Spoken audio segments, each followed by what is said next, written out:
Welcome to e-PG पाठशाला।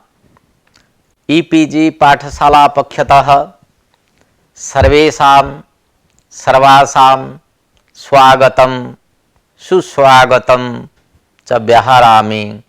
अहं professor Kishorchandra पाठी। अधुना लघुशब्देन्दुशेखर ग्रन्थस्य कारकप्रकरणं समाश्रित्य विचारः करिष्यते। आदौ अनभिहिते इति सूत्र विषये चर्चा करिष्यते। अस्य सूत्रस्य मुख्यांशः पाठस्य वर्तते।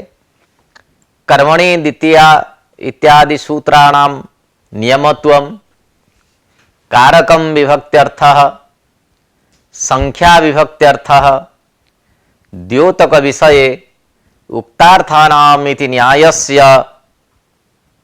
प्रवृत्तिः, धातुरपि पंचकम् अर्थः। अनभिहिते इति अधिकार सूत्रं वर्तते। उत्तरोत्तर अस्य सूत्रस्य गमनं भवति। अतएव उत्तरत्र संबध्यते इदम् अधिकार सूत्रम्। विधिसूत्र एकवाक्यतया बोधजनकत्वम् अधिकारत्वम् अथवा स्वदेशे वाक्यार्थबोध उत्तरोत्तर सूत्रेषु स्वघटक पदसंपर्कम् अधिकार सूत्रम्। अभिपूर्वकात् धा धातोः अक्त प्रत्यय दधातरि इति सूत्रेण धा इत्यस्य स्थाने हि आदेशे अभिहितम् इति पदं निष्पन्नं भवति।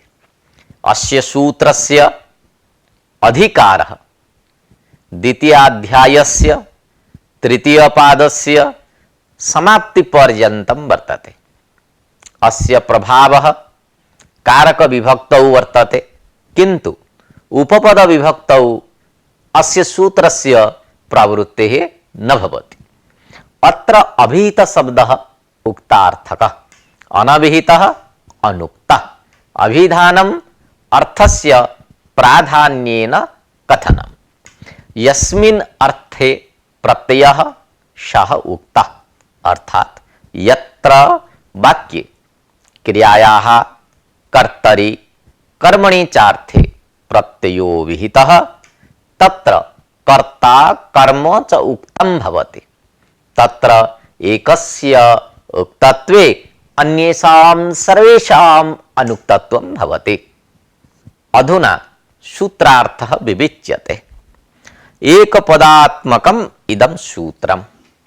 अनभिहिते इति सप्तम्यन्तं पदम्। न अभिहितः अनभिहितः तस्मिन् अनभिहिते।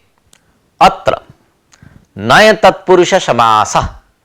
अभिहित शब्दः उक्तार्थकः, अनभिहिते अनुक्ते इत्यर्थः। इदं सूत्रं कर्मणि द्वितीया इत्यादिषु सूत्रेषु उपतिष्ठति।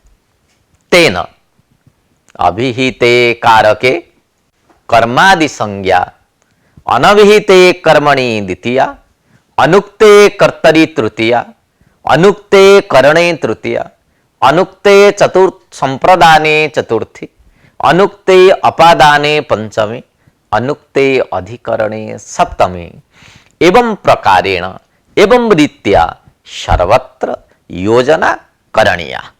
अभिहिते तु सर्वत्र प्रथमा एव।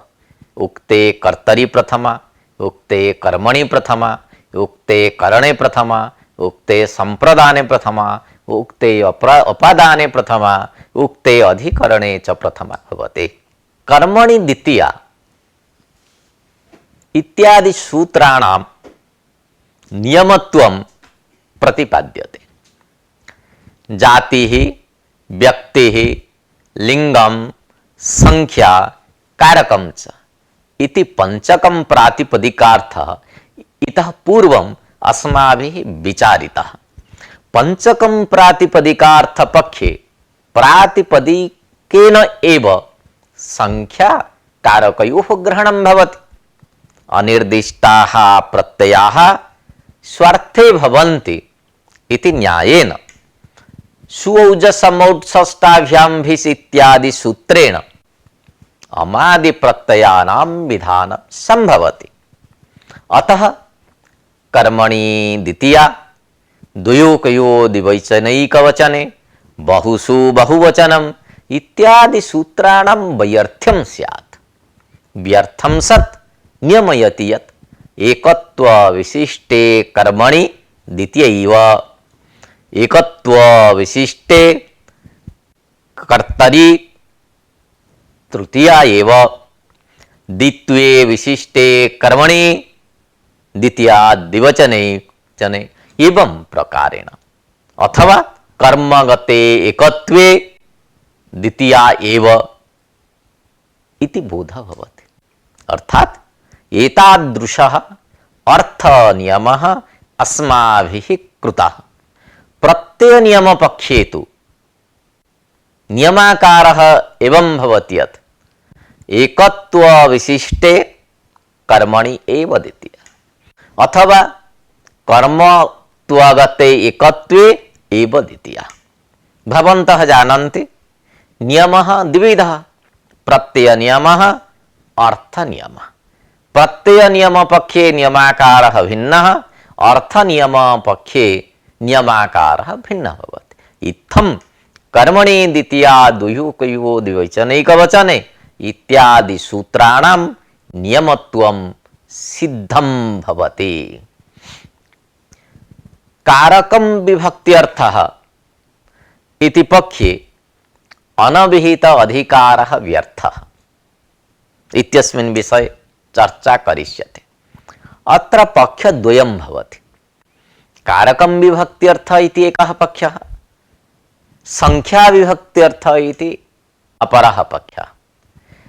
तत्र कारकं विभक्त्यर्थ इति पक्षे कारकस्य प्राधान्यं, संख्या विभक्त्यर्थः इति पक्षे संख्यायाः प्राधान्यं। तत्र आदौ कारकं विभक्त्यर्थः इति पक्षं समाश्रित्य विचारः उपस्थाप्यते। कर्मणि द्वितीया द्वयोकयो द्विवचनैकवचने इति द्वयोः सूत्रयोः एकवाक्यता भवति। एकस्मिन् कर्मणि द्वितीयैकवचनम् इति वाक्यार्थबोधः भवति। अत्र पक्षे कर्मादि अर्थस्य प्राधान्यम् अस्ति, यतः एकत्वसंख्यायाः प्रकारतया विशेषणतया अप्रधानतया वा बोधो भवति। कारकस्य प्राधान्यात् कारकं विभक्त्यर्थः इति अयं पक्षः। कारकं विभक्त्यर्थः इति पक्षे अनविहिताधिकारः व्यर्थः। अत्र प्रत्ययद्वारा कर्मार्थः उक्तो भवति। अतः उक्तार्थानाम् अप्रयोगः इति न्यायेन उक्तकर्मार्थे पुनः द्वितीया विभक्तेः प्राप्तिरेव नास्ति। यथा बहुपटुः इत्यत्र बहुच प्रत्ययेन उक्तत्वात् यथा कल्पप्रत्ययो न भवति, तथैव क्रियते कटः इत्यादौ तिङ्गादिभिः उक्तत्वात् द्वितीया न भविष्यति। अतः सूत्रजबोध विषय प्रधान विषयेण उक्तार्थानाम् इति न्यायेन सिद्धेः इति लघुशब्देन्दुशेखरे नागेशेन प्रतिपादितम्। अर्थात् कर्मणि द्वितीया इति सूत्रजन्यः एकस्मिन् कर्मणि द्वितीयैकवचनम् इत्याकारकबोधः तस्य कर्मार्थ प्रधान कर्मार्थस्य उक्तत्वात् उक्तार्थानाम् अप्रयोगः इति न्यायेन पुनः द्वितीया विभक्तिः नैव भविष्यति। भाष्यकारेणापि कारकं विभक्त्यर्थः इति पक्षं स्वीकृत्य अनभिहिते इति सूत्रं प्रत्याख्यातम्। उक्तार्थानाम् इति न्यायस्य व्यभिचारो वर्तते। उक्तार्थानाम् अप्रयोगः इति न्यायं समाश्रित्य अनविहिते अधिकारस्य प्रत्याख्यानं कृतम्। किन्तु अस्य न्यायस्य कुत्रचित् व्यभिचारो दृश्यते। यथा द्वौ ब्राह्मणौ इत्यत्र द्विशब्दः ब्राह्मण शब्दश्च वाचकः, औ प्रत्ययः द्योतकः। द्वौ इत्यत्र द्विप्रातिपदिकस्य वाच्यार्थः द्वित्वम् औ विभक्तिः अनुवादिका भवति।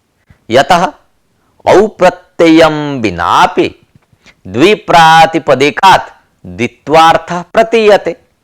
एवं च ब्राह्मणौ इति उक्तौ द्वित्वरूपस्य अर्थस्य प्रतीतौ तदर्थं द्वौ इति प्रयोगस्य प्रयोजनं नास्ति। परन्तु अत्र उक्तार्थानाम् अप्रयोगः इति न्यायस्य प्रवृत्तिर्न भवति। अतः अस्य न्यायस्य व्यभिचारो दृश्यते। यदि उक्तार्थानाम् इति न्यायस्य व्यभिचारो अस्ति तर्हि तन्न्यायम् आश्रित्य कथम् अनभिहितेन इति अधिकारः प्रत्याख्यातः इति शंका आगच्छति। अत्र समाधानम् उपस्थाप्यते। वस्तुतः निर्वधं सुवधं भवति इति न्यायेन द्वौ ब्राह्मणौ व्यतिलुनिते इत्यादि प्रयोगाः विहिताः। एवं च अत्र द्योतकवाचकयोः समुचयो दृष्टः। निर्वधं सुवधं भवति इति न्यायः वर्तते। यथा वाच्यवाचकयोः द्योतकयोः मध्ये प्रयुक्तो भवति, तथैव द्योतकयोः मध्ये प्रवृत्ति भवति। अतः व्यतिलुनिते इत्यत्र कर्म व्यतिहारे अर्थे व्यति उपसर्गो द्योतकः एवं ते प्रत्ययोपि द्योतकः। परन्तु लाघवात् लक्ष्यानुरोधात् च उक्तार्थानाम् अप्रयोगः इति न्यायः अनुसरणीयः। अस्य न्यायस्य अंगीकारे अनविहिताधिकारस्य आवश्यकता नास्ति। अतः लाघवं भवति इति नागेशस्य आशयः। संख्याविभक्त्यर्थः इति पक्षे तु अनविहिताधिकारः आवश्यकः। कथम् इति चेत् संख्याविभक्त्यर्थ इति पक्षे कर्मणि यत् एकत्वं तत्र द्वितीयैकवचनम् इति अर्थः स्यात्। अत्र संख्याविशेषकबोधो भवति, कर्मार्थः विशेषणतया उक्तो भवति। एवं च कृतः कटः इत्यादौ अक्तप्रत्ययेन कर्ममात्र उक्तावपि तद एकत्वस्य अनुक्तत्वात् अम्विभक्तिः प्राप्नोति। अतः द्वितीया विभक्तिवारणाय अनविहिताधिकारः कर्तव्यः।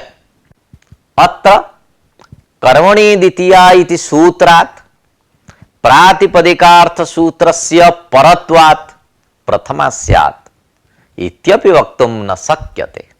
यतः ततोपि कर्तृकर्मणः कृति इति सूत्रस्य परत्वात् कृज्योगलक्षणा षष्ठी प्राप्नोति। अतः संख्याविभक्त्यर्थपक्षे अनभिहिते इति सूत्रं करणीयम्। कर्मादिषु विभक्त्यर्थत्व व्यवहारः भाष्यसम्मतः इति शंका। सुपां कर्मादयोपि अर्थाः संख्या चैव तथा तिंगाम इत्यत्र विभक्त्यर्थत्व व्यवहारो भाष्य कृताकृतः। पंचकं प्रातिपदिकार्थः इति पक्षे कर्मादिषु विभक्त्यर्थत्व व्यवहारस्य भाष्य सम्मतस्य का गतिः स्यात् इति शंका उदेति। 14। अधुना समाधानं वस्तुतः कर्मादिषु विभक्त्यर्थत्व व्यवहारः भाष्यकृता कृतः तस्य कर्मादीनां विभक्तिवाच्यत्वे न तात्पर्यम् कर्मादीनां द्वितीयत्वमेव एवं च प्रकृतस्थले अनिर्दिष्टाः प्रत्ययाः स्वार्थे भवन्ति इति न्यायस्य विषयता न स्यात्। तथा च कर्मणि द्वितीया द्वयोकयोर्द्विवचनैकवचने इत्यादीनां सूत्राणां नियमार्थता नोपपद्यते। बहुषु बहुवचनम् इति सूत्रे भाष्ये एतत् समुपपादितम्। द्योतक विषये उक्तार्थानाम् इति न्यायस्य प्रवृत्तिर्भवति इत्यस्मिन् विषये चर्चा क्रियते। द्योतक विषयेपि उक्तार्थानाम् अप्रयोगः इति न्यायः प्रवर्तते इति अधिपरि अनर्थकौ इति सूत्रे भाष्ये स्पष्टम्। तत्र भाष्ये अध्यागच्छति इति प्रयोगे आङ् उपसर्गः आगमनार्थस्य द्योतकः एवं अपि उपसर्गोपि आगमनार्थस्य द्योतकः। अत्र अधिपरि इति उपसर्गद्वयं योजितं सूत्रे अध्यागच्छति इत्यत्र किं भवति? अधि उपसर्गः वर्तते, आङ् उपसर्गः वर्तते। अत्र एकस्य उपसर्गस्य प्रयोगः करणीयः, अपरस्य उपसर्गस्य आवश्यकता नास्ति इति भाष्यस्य तात्पर्यम्। अत्र उक्तार्थानाम् अप्रयोगः इति न्यायेन अपि उपसर्गस्य वा अधि उपसर्गस्य प्रयोगः न स्यात् इति भाष्ये आशंकितम्। अध्यागच्छति इत्यत्र केवलम् आङ् उपसर्गस्य प्रयोगः करणीयः अथवा अधि उपसर्गस्य प्रयोगः करणीयः। एवं च अपुपौ द्वौ इत्यादौ उक्तार्थानां प्रयोगदर्शनेन समाहितम्। अनेन भाष्येण द्योतको विषयेपि उक्तार्थानाम् इति न्यायस्य प्रवृत्तिर्भवति इति प्रतीयते। द्विदशाः इत्यादौ उक्तार्थानाम् इति न्यायस्यापि प्रवृत्तिर्भवति। द्वि आवृता दश द्विदशाः इति बहुव्रीहि समासः भवति। द्विदशाः नाम विंशतिः। संख्यया व्यया सन्ना दूराधिक संख्याः संख्ये इति सूत्रेण समासो विधीयते। सच समासः बहुव्रीहि। अत्र सुजर्थे बहुव्रीहि समासः विधीयते। अत्र द्विदशाः शब्दात् संख्यायाः क्रियावृत्ति गणनार्थे द्वि त्रि चतुर्भ्यो शुच् इति सूत्रेण शुच् प्रत्ययो भवति। अभ्यावृत्ति अर्थे अभ्यावृत्ति नाम जन्म, क्रिया जन्म गणना वृत्तेः संख्यावाचकात् शब्दात् स्वार्थे शुच् प्रत्ययो विधीयते। अत्र द्विदश इत्यत्र संख्यायाः अभ्यावृत्तिः भवति। अतएव अत्र शुच् प्रत्ययः प्राप्नोति। परंतु अत्र समास विधान अनंतरम पुनः सुच प्रत्ययो न भवति।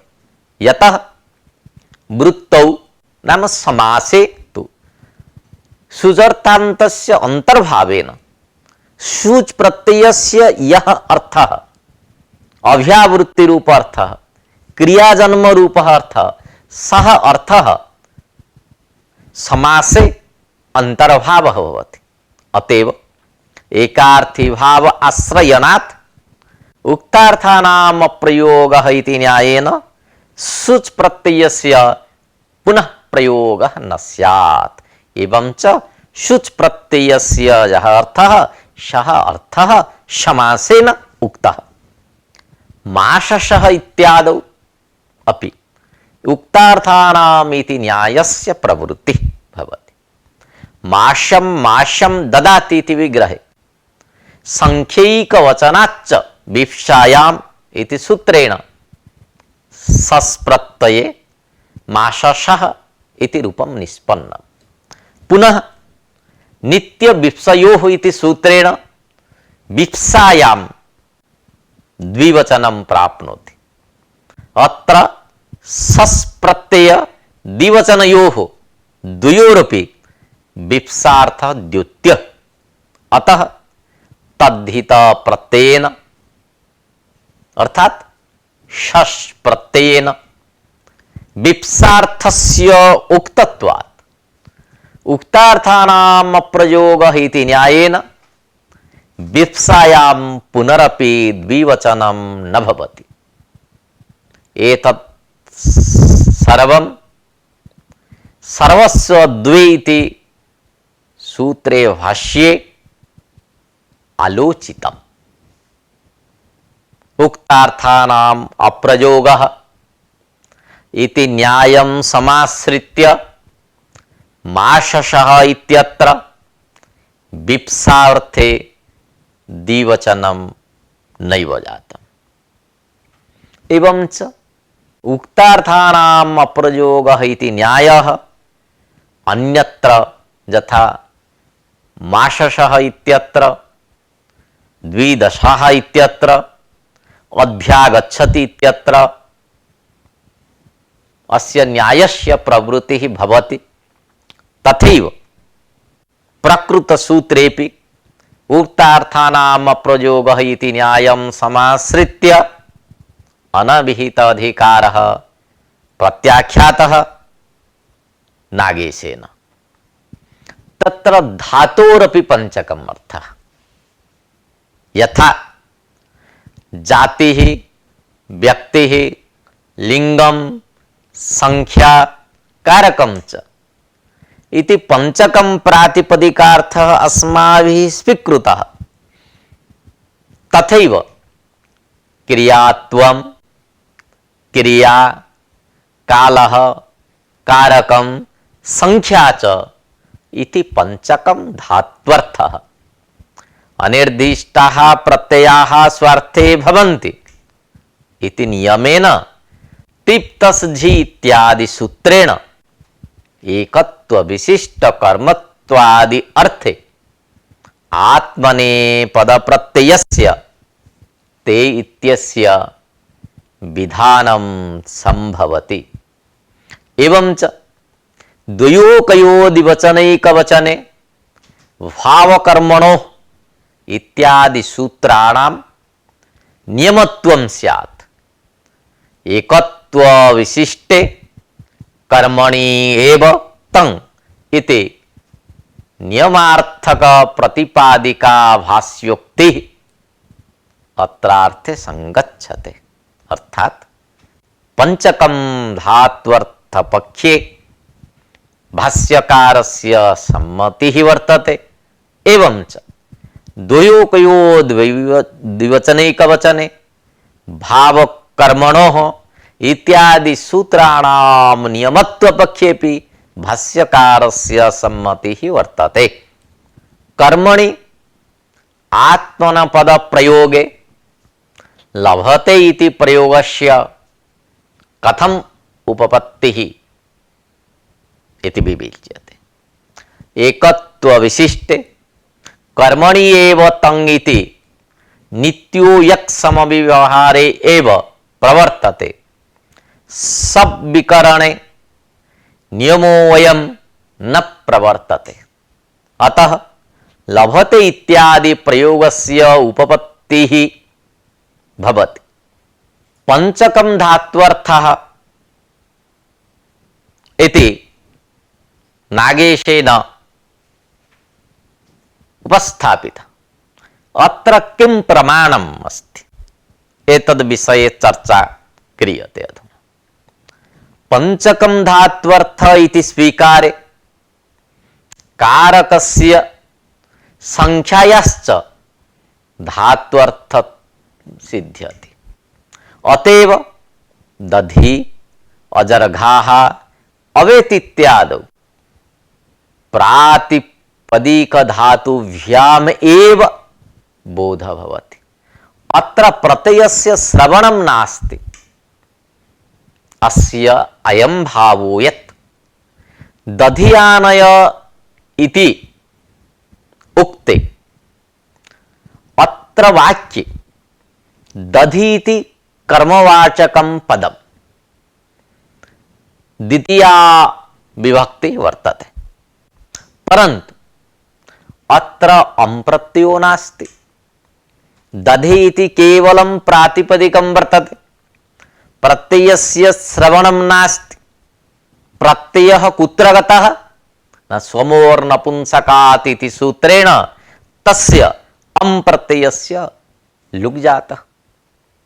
केवलं दधि इति प्रकृतिभागो अवशिष्यते।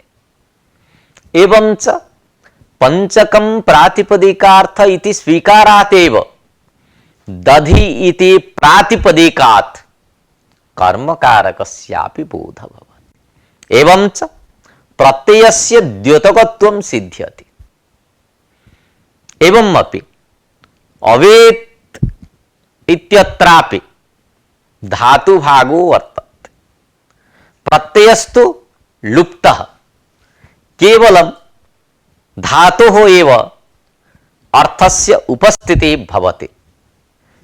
विदज्ञाने इति धातोः लङ् लकारे प्रथम पुरुषैकवचने अवेत् इति रूपं भवति।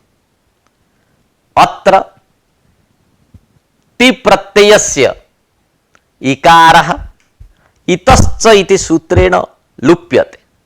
एवंच अवशिष्टस्य त इत्यस्य हलङ्ग्याभ्यो दीर्घात् सूति सी अपृक्तं हल् इति सूत्रेण तकारस्य लोपो भवति। अत्र समुदायः प्रत्ययः लुप्तः, केवलम् अवेत् इति धातुरेव अवशिष्यते। तस्मात् अवेत् इति धातुभागात् अर्थबोधः भवति। एवंच अजर्घाः इत्यादौ अपि अजर्घाः इति रूपं कथं सिद्ध्यति एतद् विषये आलोच्यते। गृधु अभिकाङ्क्षायाम् इति धातोः धातोरेकाच् इति यङ् प्रत्यय तस्य लुकि तस्य प्रत्ययलक्षणेन यङन्तत्वात् संयङ्गोः इति सूत्रेण द्वित्वे अभ्यासत्वे उरोतीति सूत्रेण अत्वे रपरत्वे जत्वे रुग्रीकौ च लुकि इति सूत्रेण अभ्यासस्य रुगागमे जगृध् इत्यस्य धातुत्वे लङ् लकारे सिप् प्रत्यये अडागमे सप् विकरणे अदादित्वात् तस्य सपः लुकि उत्तरखण्डे लघुपदः गुणे अजर्गध् इति स्थिते सेः ईकार लोपे हलङ्ग्याभ्यो इति सकारस्य लोपे अजर्गध् इति जाते एकाचो बसो भस झसन्तस्य सद्घोः इति सूत्रेण भस् भावे झलां जसन्ते इति जस्त्वे दश्च इति दस्य ऋत्वे अनुबंध लोपे अजर्घरार इति स्थिते रोरि इति रेफलोपे ढ्रलोपे पूर्वस्य दीर्घोणः इति दीर्घे रेफस्य विसर्गे अजर्घः इति सिद्ध्यति। अत्र सिप् प्रत्ययः लुप्तः केवलं धात्वंशः अवशिष्टः। अजर्गाः इत्यस्मात् धातुभागात् अर्थबोधः भवति। अतः कारकस्य संख्यायाश्च धात्वर्थत्वं सिद्धम्। इत्थं पंचकं धात्वर्थ इति सिद्धान्तपक्षः। अतः भावे कर्मणि चार्थे वर्तमानात् धातुः आत्मनेपदं भवति इति भावकर्मणः इति सूत्रस्य अर्थः प्रदर्शितः भाष्ये। कारक संख्याभ्यां विभक्तिः द्युत्यते। अतः सुबन्तं तिङन्तं उभयत्रापि प्रत्ययार्थस्य विशेषणत्वं सिद्धम्। तिङन्तस्थले धात्वर्थ व्यापार मुख्य विशेष्य बोध भवति। यथा पचति इत्यादौ एककर्तृ विशिष्ट वर्तमाना पचिक्रिया इति रीत्या बोधः सुलभः। एवं प्रकारेण अनभिहिते इति सूत्रस्य व्याख्यानं समाप्तम्। अधुना पाठ्यांशः उपस्थाप्यते। अनभिहिते इति अधिकारसूत्रम्।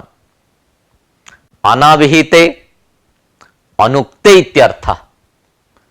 पंचकं प्रातिपदिकार्थ पक्षे कर्मणि द्वितीया द्वयोः कयोः इत्यादि सूत्राणां नियमत्वम्। कारकं विभक्त्यर्थ इति पक्षे अनभिहिते इति सूत्रं न करणीयम्। कारकं विभक्त्यर्थ इति पक्षं स्वीकृत्य सूत्रमिदं प्रत्याख्यातं भाष्यकृता। संख्या विभक्त्यर्थ इति पक्षे सूत्रमिदम् आवश्यकम्।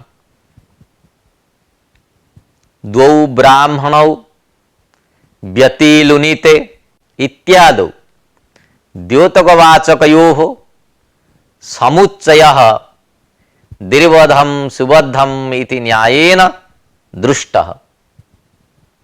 व्यतिलुनेति इत्यत्र बि उपसर्गः वर्तते, अपि उपसर्गः वर्तते, लुञ्छेदन इति परस्मैपदी धातुः वर्तते। तत्र कर्म व्यतिहार रूपे अर्थे आत्मनेपदं भवति। तदर्थं सूत्रम् अपि अस्ति। तर्हि यदि आत्मनेपदं कर्म व्यतिहार रूप अर्थं द्योतयति तर्हि व्यति उपसर्गस्य का आवश्यकता अस्ति इति दृष्ट्वा उक्तं दीर्घं सुबद्धम् इति न्यायेन तत्र समुच्चयः दृष्टः। कर्मादीनां द्योतकत्वं। द्योतक विषयेपि उक्तार्थानाम् अप्रयोगः इति न्यायः प्रवर्तते। अध्यागच्छति, माशशः, द्विदशा इत्यादयः प्रयोगाः अत्रार्थे प्रमाणम्। धातुरपि पंचकम् अर्थः। क्रियात्व, क्रिया, काल, कारक संख्या भेदेन पंचकम् धात्वर्थः इति सम्।